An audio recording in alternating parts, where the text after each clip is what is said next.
అంటే గతంలో అంటే ఇప్పుడు ఒక చర్చ ఏంటంటే గతంలో మన రాష్ట్రానికి సంబంధించినటువంటి పుచ్చలపల్లి సుందరయ్య గారు ఉన్నప్పుడు కూడా గతంలో ఇటువంటి ఆయన ప్రవేశపెట్టినటువంటి resolution as a general secretary అది దాన్ని వీగిపోయినప్పుడు ఆయన రాజీనామా చేశారనేటువంటిది ఉందండి.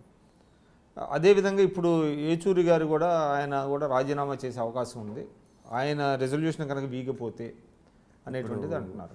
అట్లా రాజీనామా చేయాలి అని కమ్యూనిస్ట్ పార్టీ నిబంధనావళిలో ఎక్కడా లేదు. సుందరయ్య గారు ఆయన నిర్ణయించుకున్నారు నా ప్రతిపాదన వీగిపోయింది కాబట్టి నేను మీ అందరికీ హెడ్గా ఉండడం అనేది నేను కరెక్ట్ అనుకోవట్లేను అని ఆయన రాజీనామా చేసి రాష్ట్రానికి వచ్చాడు.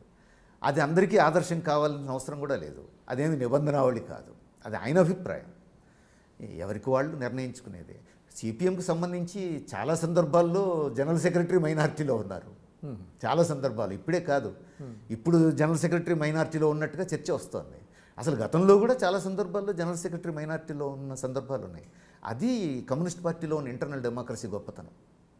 ఏ అభిప్రాయమైనా స్వేచ్ఛగా చెప్తారు, ఫైనల్గా మెజారిటీ ఏది చెప్తే అది నాయకుడికే, మామూలు కమిటీ మెంబర్లకే కాదు, పొలిట్ బ్యూరో మెంబర్లకే కాదు, కార్యదర్శికి కూడా అదే వర్తిస్తుంది.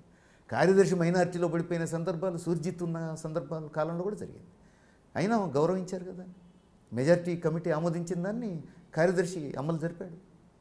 కానీ అటువంటిది అంటే మీ పార్టీలో పాలిట్ బ్యూరో చాలా స్ట్రాంగ్, అంటే అంతిమ నిర్ణయం పాలిట్ బ్యూరో తీసుకుంటుంది, కేంద్ర కమిటీ సీసీ అంటారా, ఆ సీసీ తీసుకుంటుంది.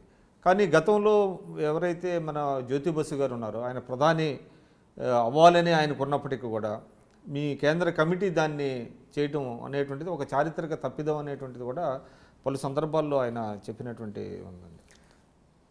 జ్యోతిబాసు గారికి ప్రధానమంత్రి కావాలనే కోరిక కాదు, ఆయనకు అలాంటి కోరికలేమీ లేవు. ఆయన ఎత్తుగడలకు సంబంధించిన విషయం ఆయన చెప్పింది ఏంటంటే అన్ని పార్టీలు సిపిఎం నాయకుడిని ప్రధానమంత్రి బాధ్యత తీసుకోవాలి అని చెప్పి కోరుతున్నప్పుడు మనం తీసుకోకపోతే అది చారిత్రక తప్పిదం అని ఆయన ఒకసారి వాడాడు. ఆ తర్వాత పార్టీ కేంద్ర కమిటీ చర్చించింది, అఖిల భారత మహాసభ చర్చించింది, ఆయన అభిప్రాయం తప్పు అని చెప్పేసి పార్టీ క్లించ్ చేసింది. There ends the matter. అందుకని కమ్యూనిస్ట్ పార్టీలో ఉన్న ఇంటర్నల్ డెమోక్రసీ గొప్పతనం ఇది. ఎంతటి నాయకుడైనా అంతిమంగా కమిటీ నిర్ణయానికి, మహాసభ నిర్ణయానికి తలొగ్గి నడుచుకున్నారు. జ్యోతి బసు లాంటి వాడు కూడా పార్టీ నిర్ణయానికి తలొగ్గి నడుచుకున్నారు.